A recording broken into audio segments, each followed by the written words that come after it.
You know you're in the right relationship when it starts off as a dream come true and then devolves into your worst nightmare.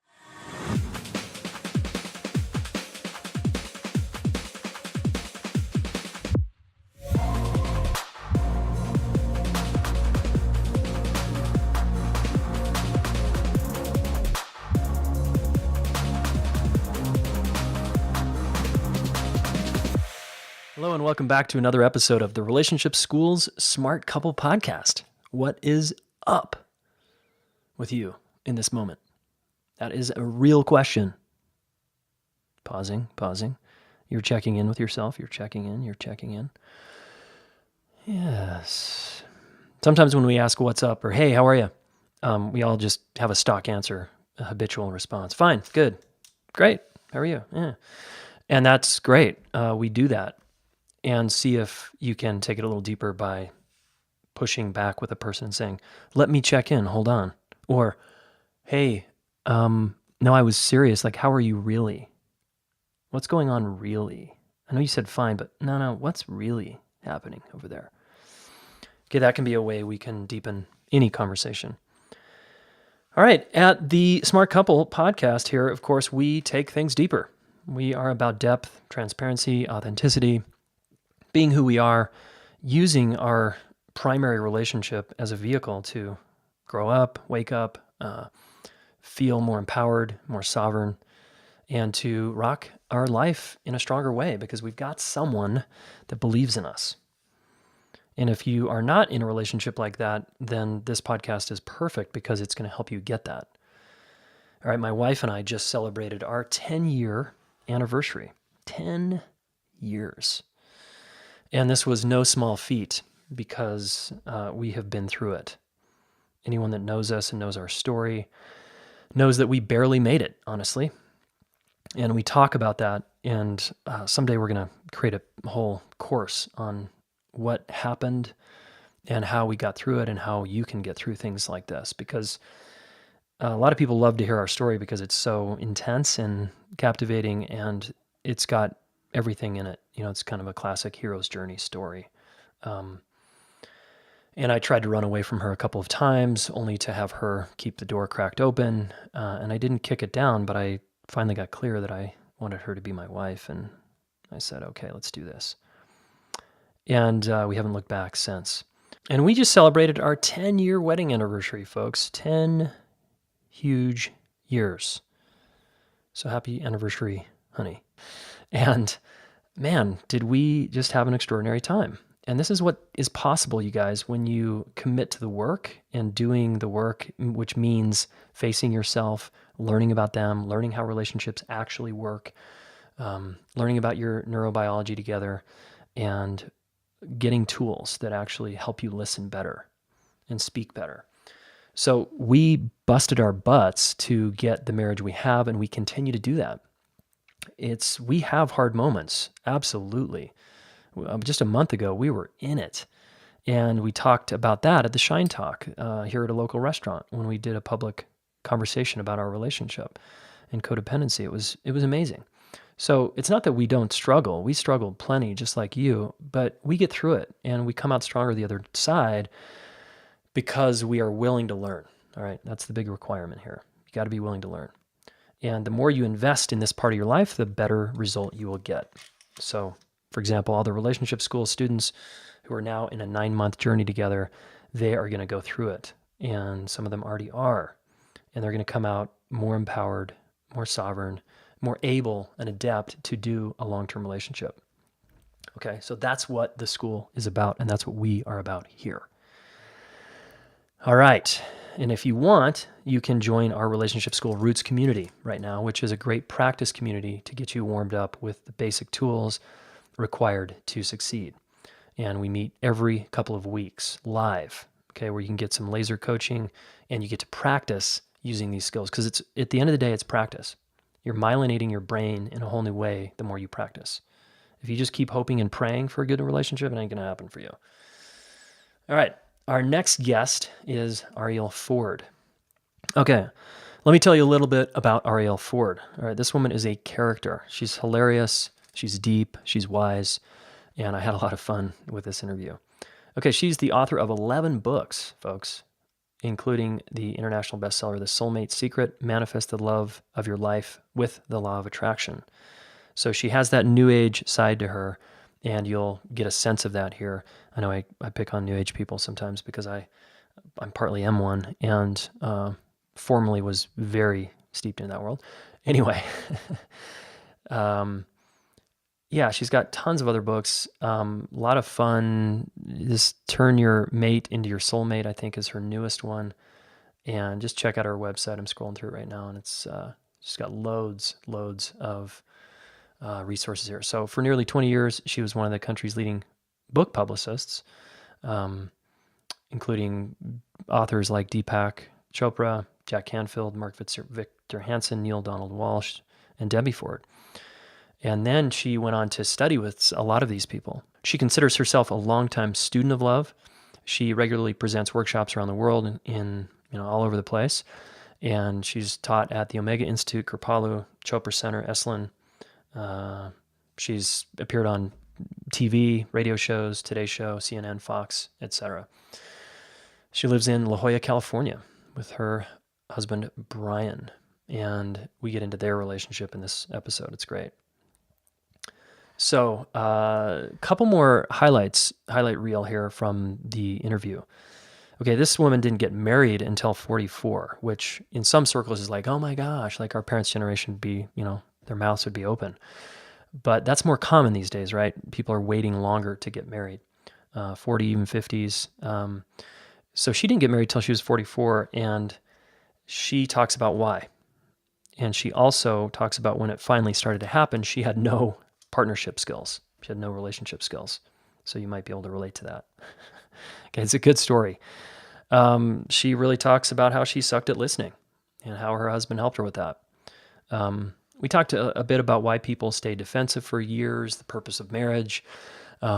She's got a great tip to trigger some early memories and hormones of the early days of your relationship. It's a really fun exercise, and I also think it's a good one for singles, vetting a partner.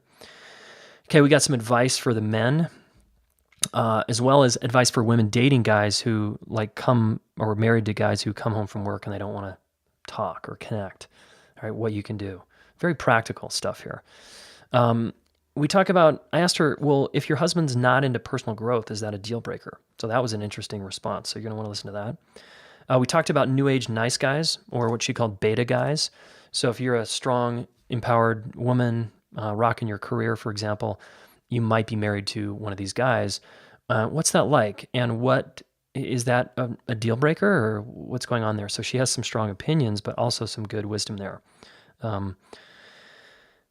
And then we talked about she doesn't have children, why not? And then really a fun exercise when you're projecting your parents onto your partner, okay? And much, much more. So I think you're going to really like this one.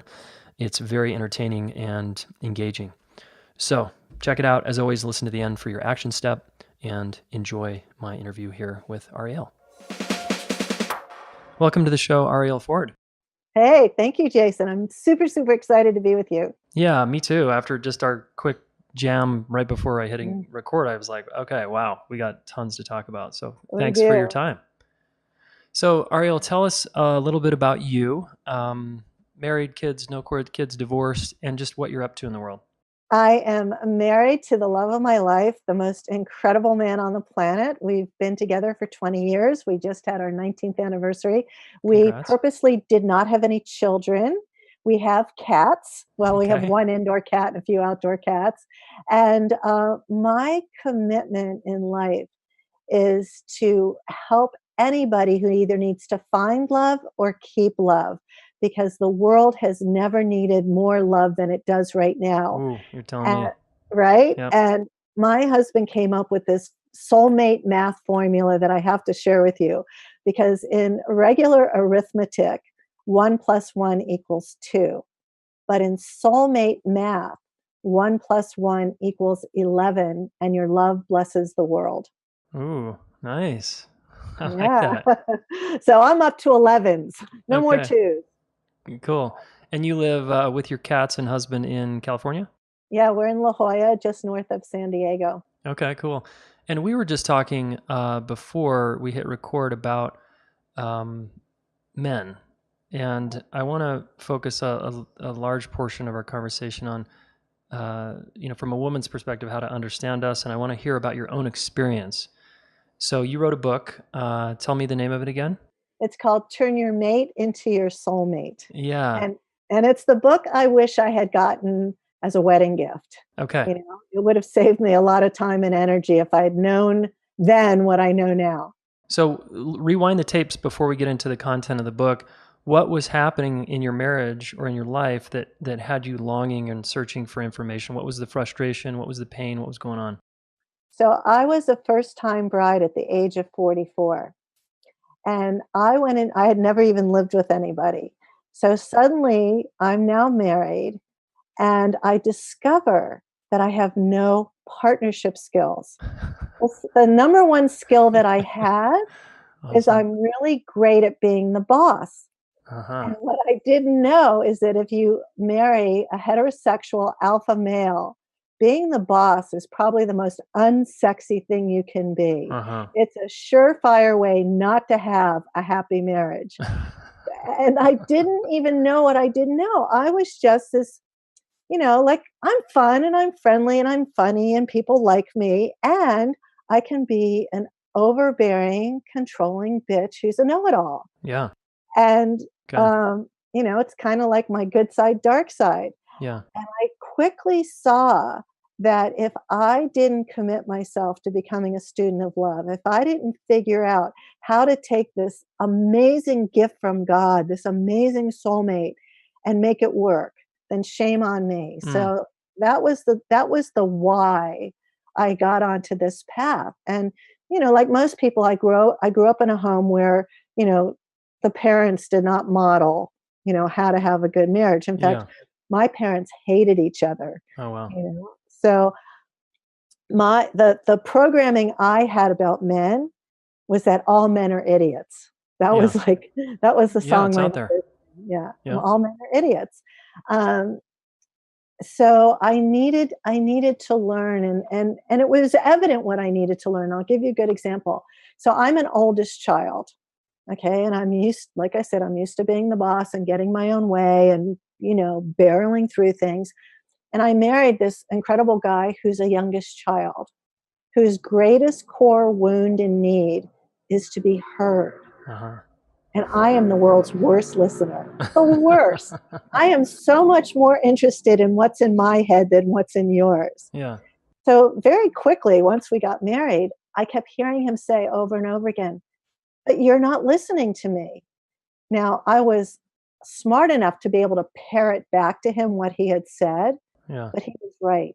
It was true. I wasn't listening to him. I wasn't even all that interested. I was so much more interested on the email that just came in or, what I was going to have for dinner.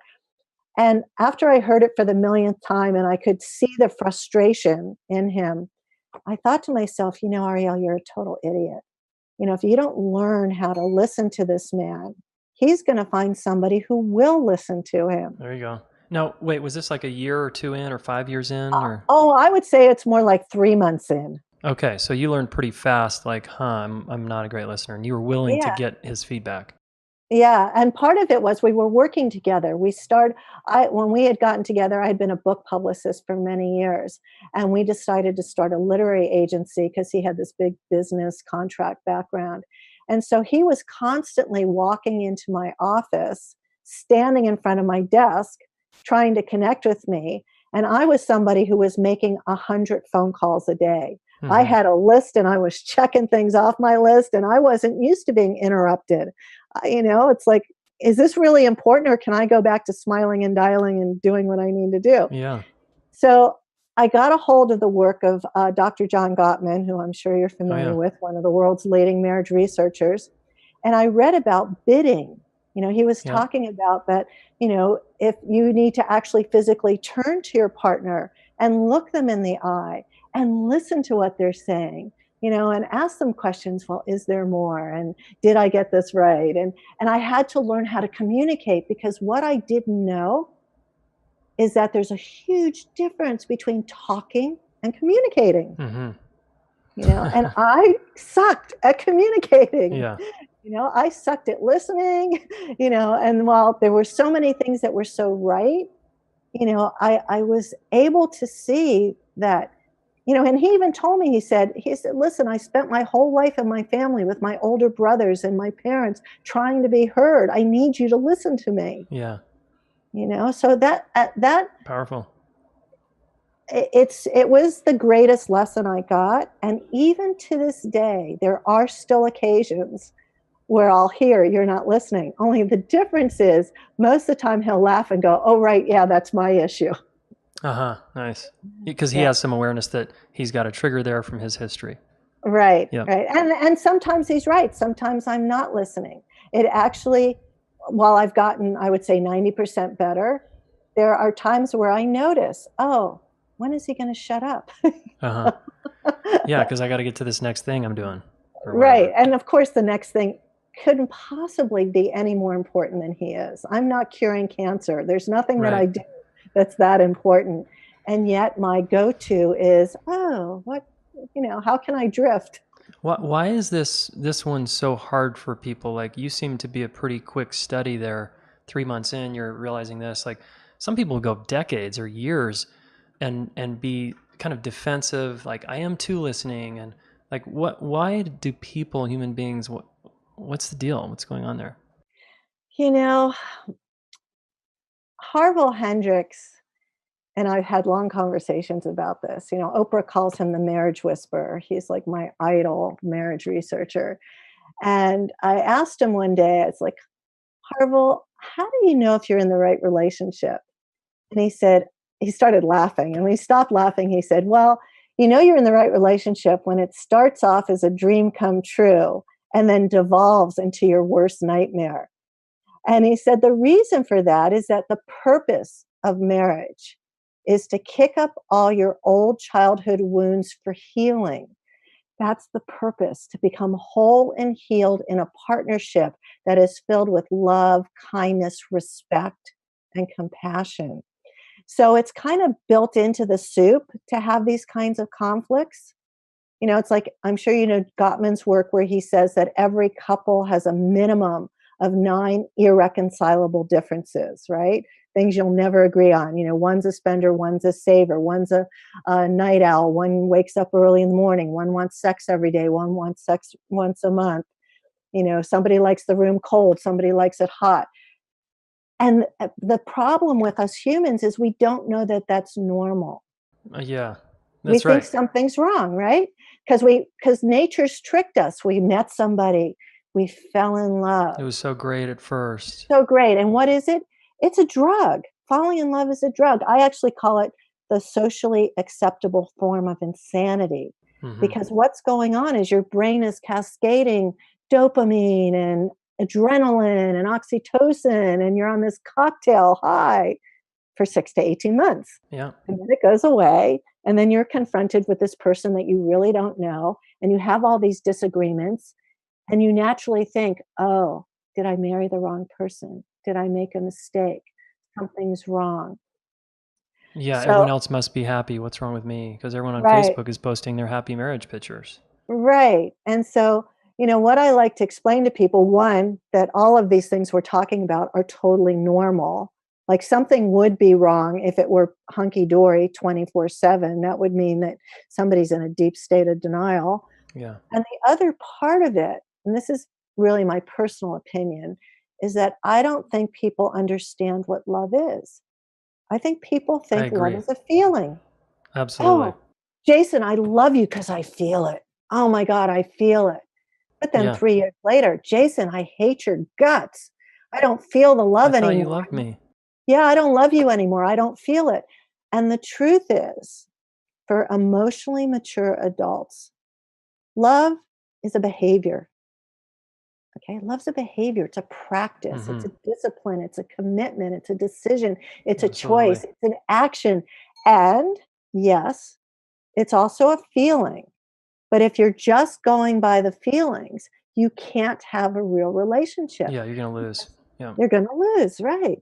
So we have to get to, okay, love's a behavior. So while I hate your guts today, I am still going to act in a loving, kind, compassionate way. I have promised to be your best friend, your lover, your partner for life, your safe place to land. And while I'm pissed as hell, I'm going to take personal responsibility to figure this out and be loving about it. Yeah, totally. So when I'm guessing I'm kind of inferring here with the title of the book, turning your mate into your soulmate.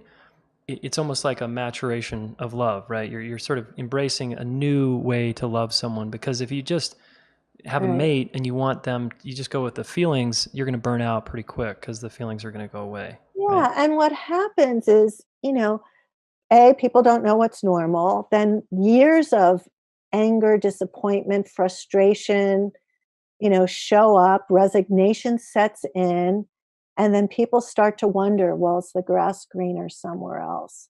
Maybe it's over. And what I like to tell people is some shocking and scary facts. And here's what they are. We all know that 50% of first marriages end in divorce. Okay, everybody knows that. But what most people don't know is that 64% of second marriages and 73% of third marriages end in divorce. Wow. Those are huge numbers. Yeah. Now, what's consistent? The husband or wife from marriage number one is different from marriage number two and different from marriage number three. But the consistent factor in all three marriages is you. So if you don't grow and evolve and mature and change and learn, then there is no possibility. So when I meet people that are like at this place where, well, I'm really thinking about leaving, or should I leave?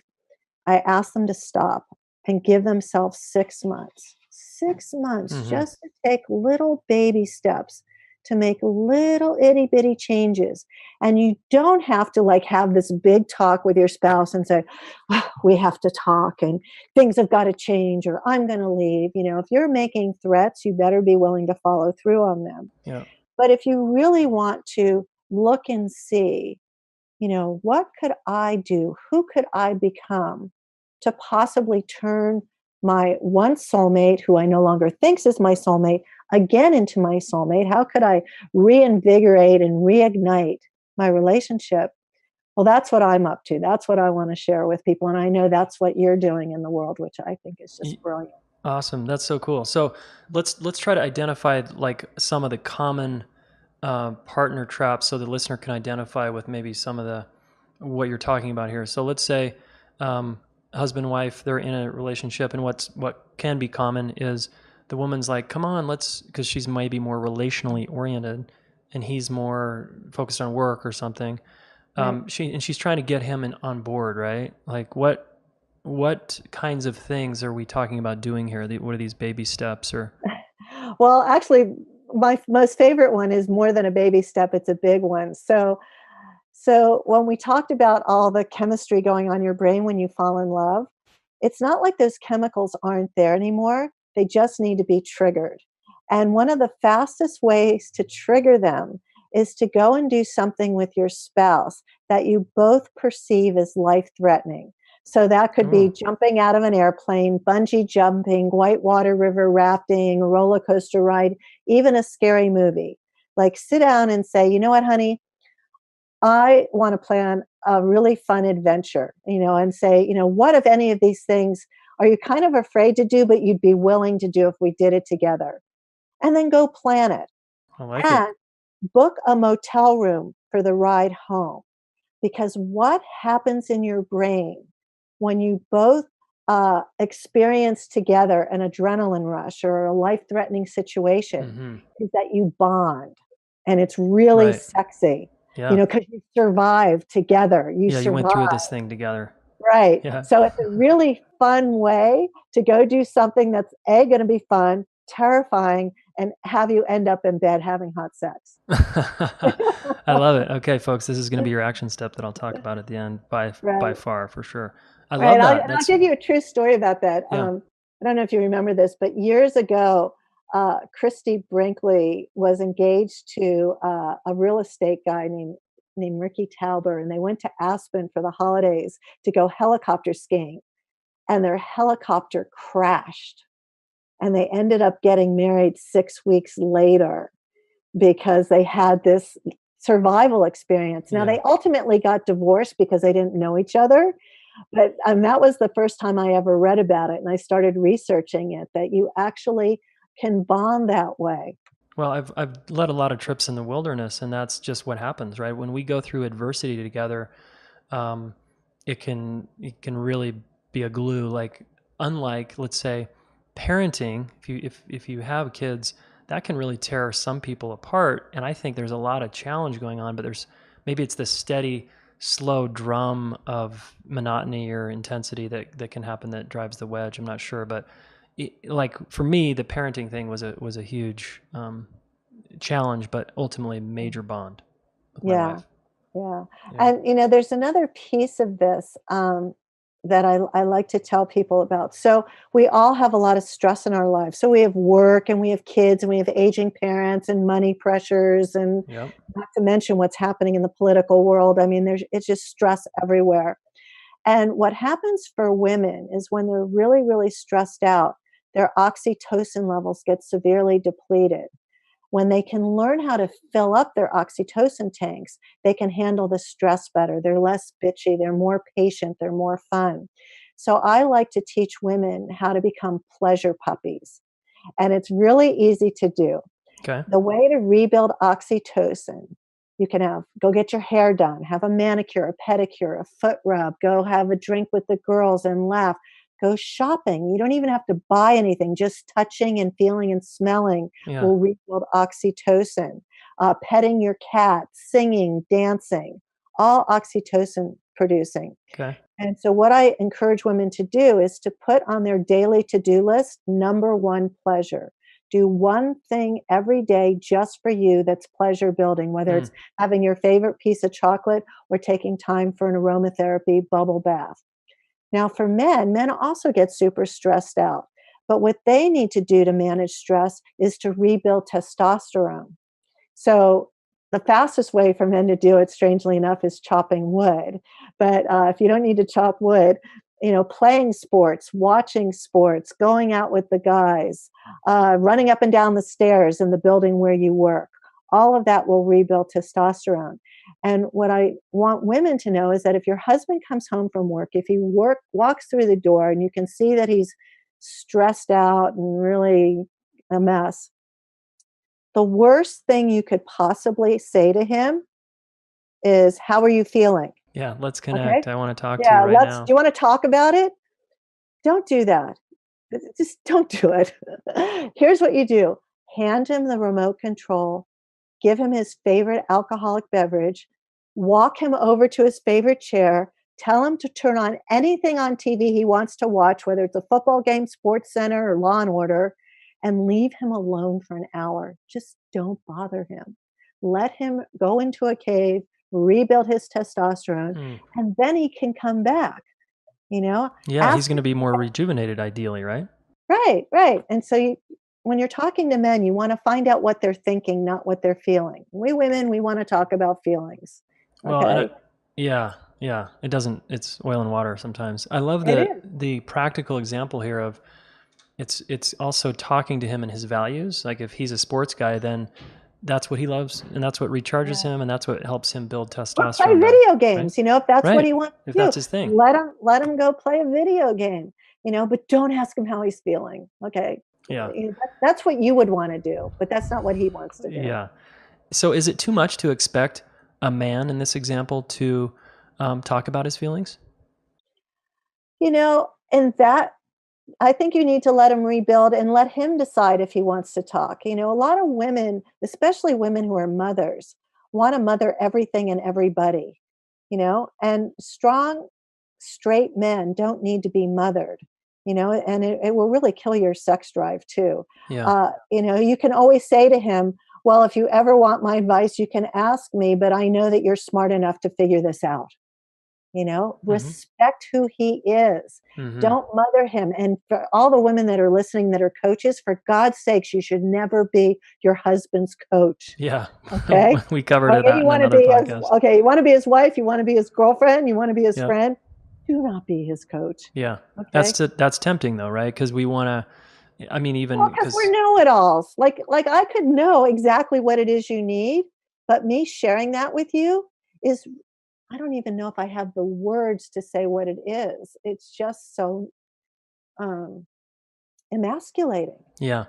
Let me ask you Yeah. this while we're here is because you've studied with a lot of love leaders, you've written a book, you're that yourself, and I'm wondering from what you've seen and heard and experienced, um, do both parties though, given everything we're saying, do both of them need to be into growth and development? Like, Oh, does God, he no. need to like be able to go to therapy or read a book or like own his feelings and like You what's your know, take on that? there's so many women, especially the ones that are a bit more mature and older, who are into personal growth.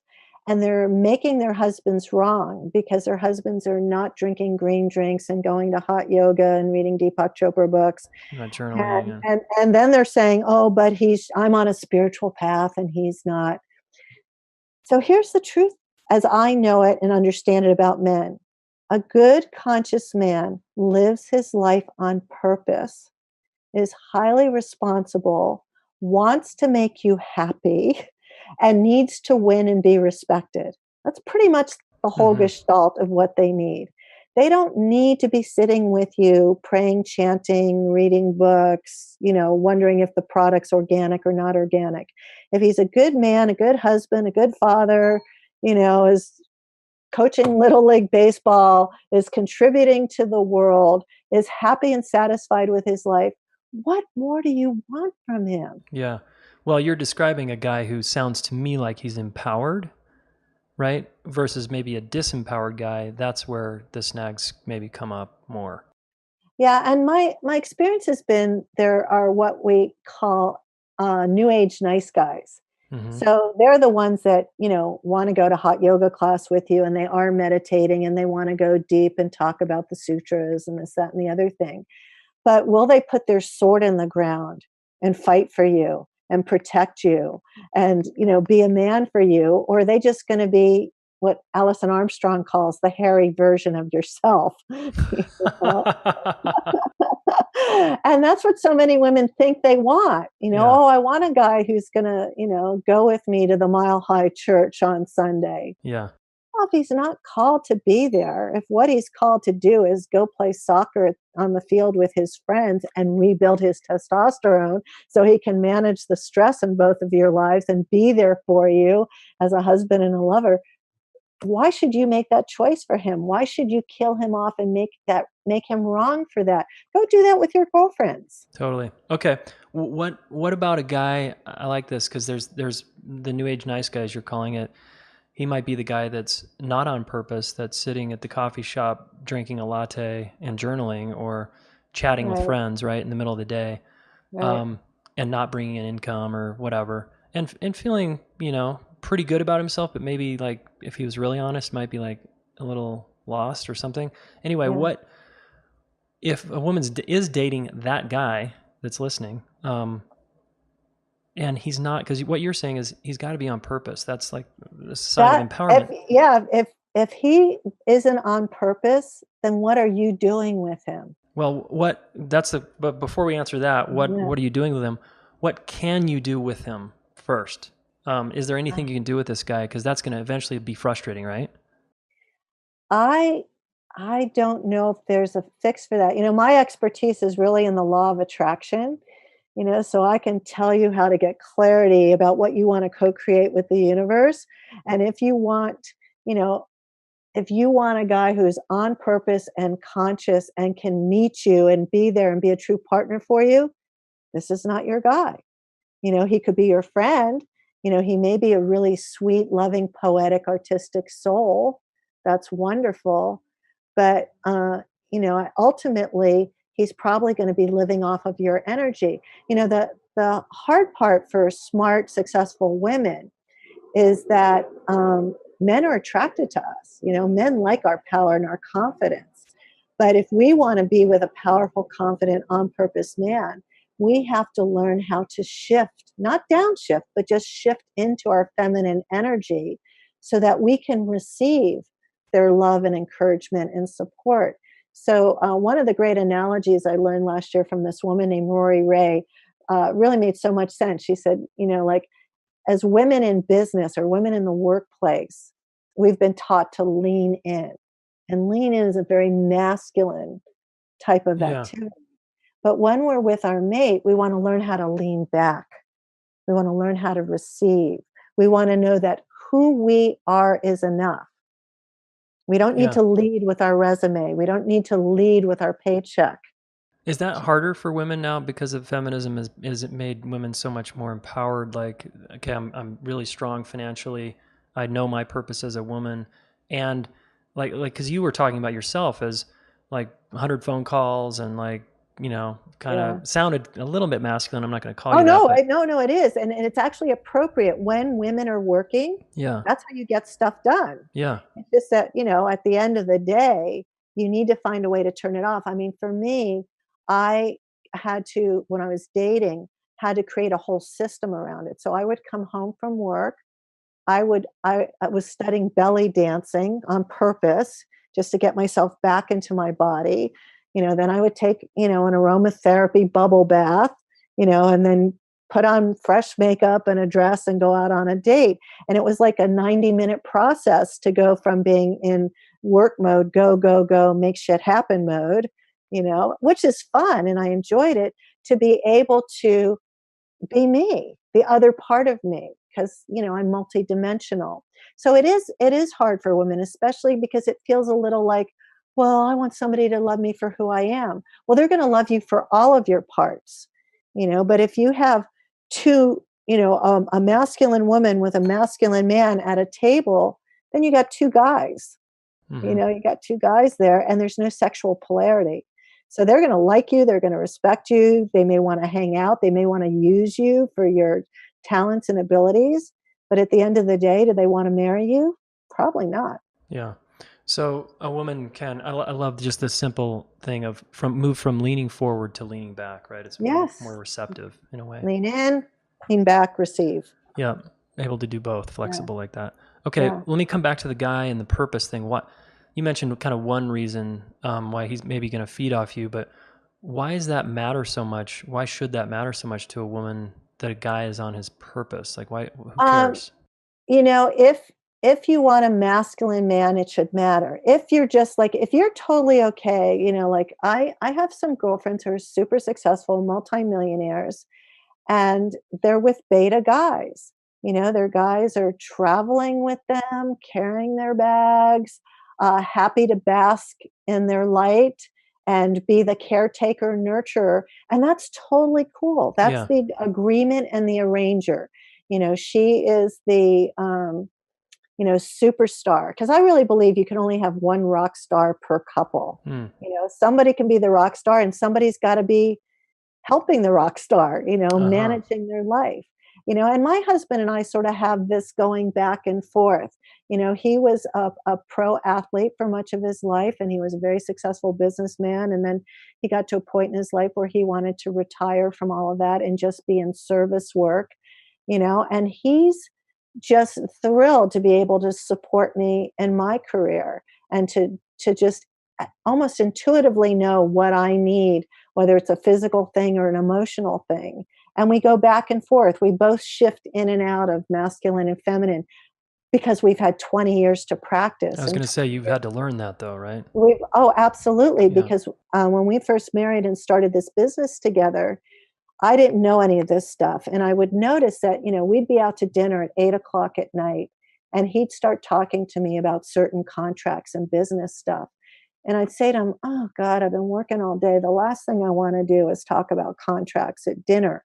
And it felt bad and it felt wrong to me, but I didn't have words to explain it until I realized that I was back in my work head, in my masculine head, and I wanted to be in my feminine head.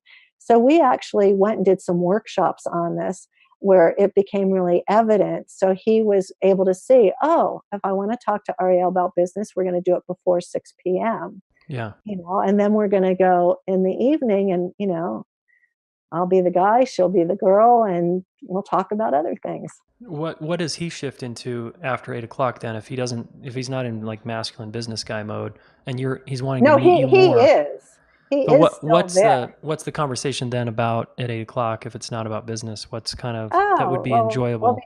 we've been talking about friends, family, what's in the news, Yeah, travel we're gonna take, creative projects. cool. I'm Uh, just curious. Yeah, yeah, yeah. awesome.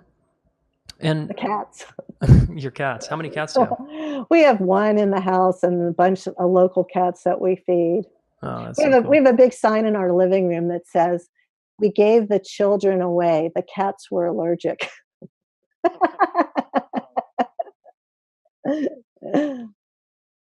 Sure. Yeah.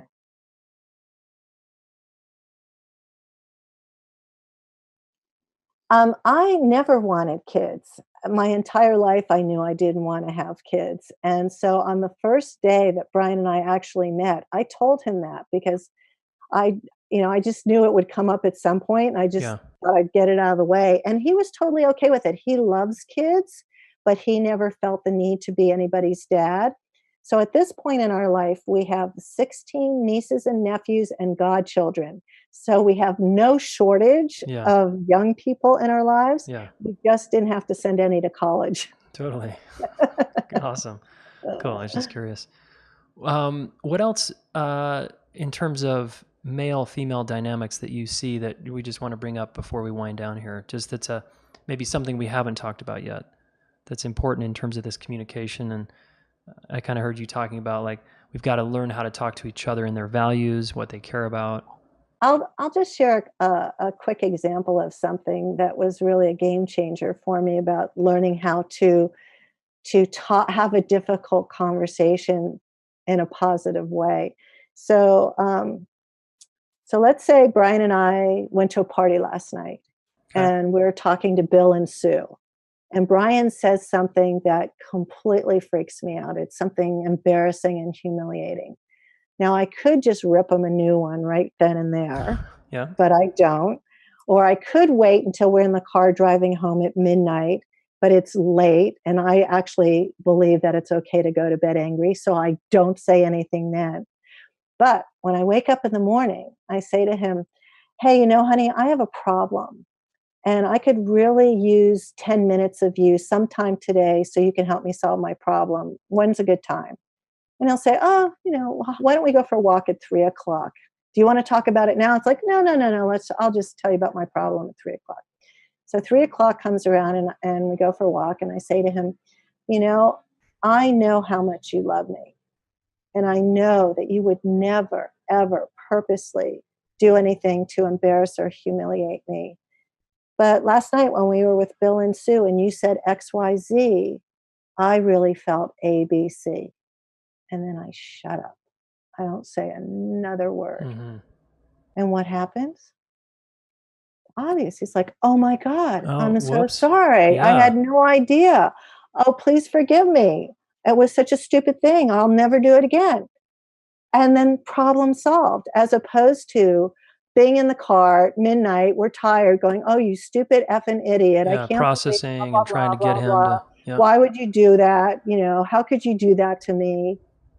I like Mhm. this, and I like the simplicity of it, and I noticed there was some front loading to him with, like, reassurance, like, "Look, I know how much you love me." Right. Can you explain why you did that? Yes, because we want to actually start off with what we know is true. Of course, I love you. And of course, you love me. And of course, you didn't wake up yesterday morning thinking, "Oh, how could I ruin Arielle's night tonight?" Yeah, Nobody thinks like that. And yet we react to people as if they're doing it to us on purpose. yeah, So I think it's important, particularly with men, if you have to have big conversation with them, is that you find out when it's convenient for them. You tell them it's only going to be 10 minutes. You limit it to one specific topic. You set them up to win. You already make them feel good. "Oh, I know you love me. I know you would never hurt me." Right? But then you're also vulnerable and transparent. "Here's what happened. Here's how I responded." mhm. And then totally give them as much time and space as they need I to love say this. what they need to say. Yeah. Yes, yeah, and turn your mate into your soulmate. I actually give people scripts Okay, on great. I was gonna ask about that.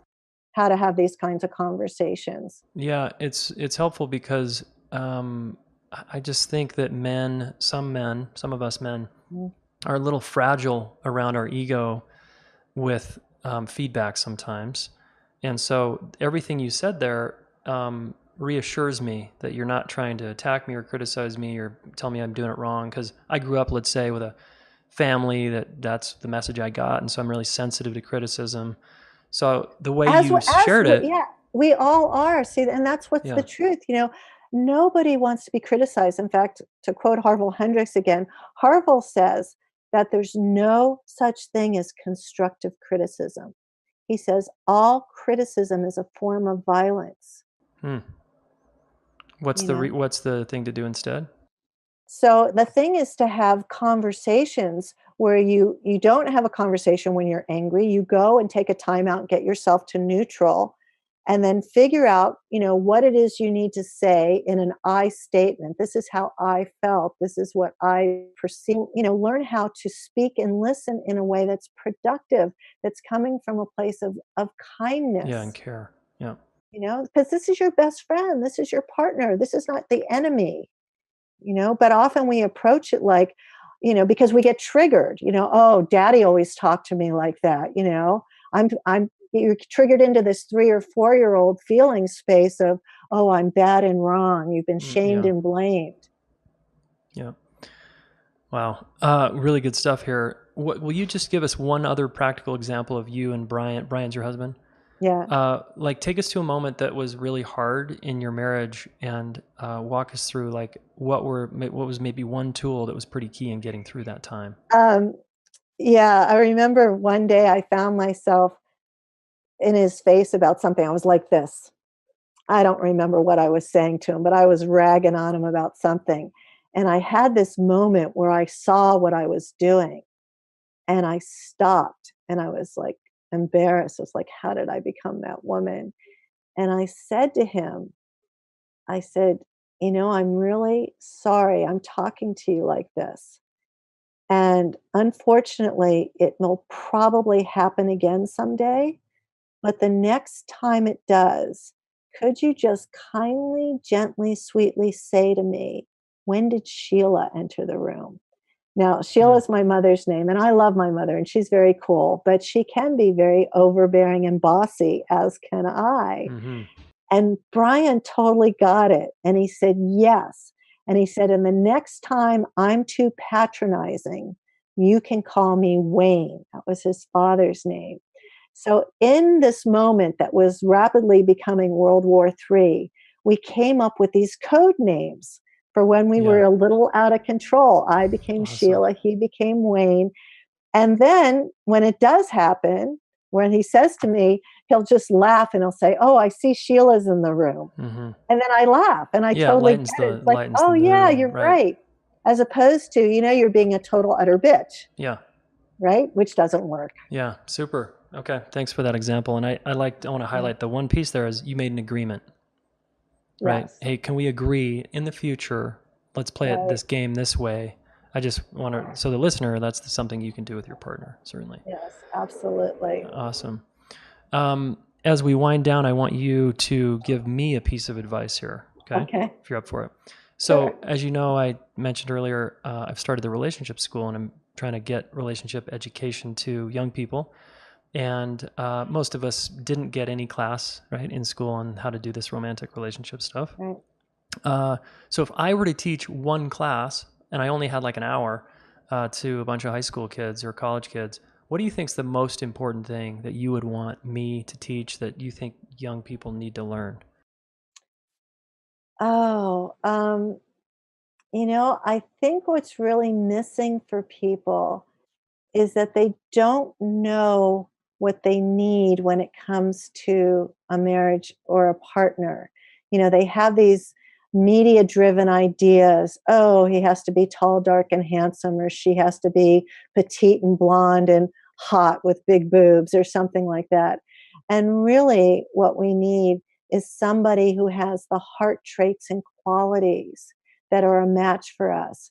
We need to actually be able to look beyond the physical attributes to the things that will contribute to our long-term happiness, and to really understand that, marriage can be the greatest thing in the world. I mean, it's just really fun when you're waking up every day with your best friend and your playmate, but that it does take work, and that so you need, before you commit and take vows, you need to choose really wisely, because you don't just want the chemistry. The chemistry is nice, and as we know, it doesn't last all that long. So it needs to be there. But what you need, even more importantly, is connection and compatibility and communication skills.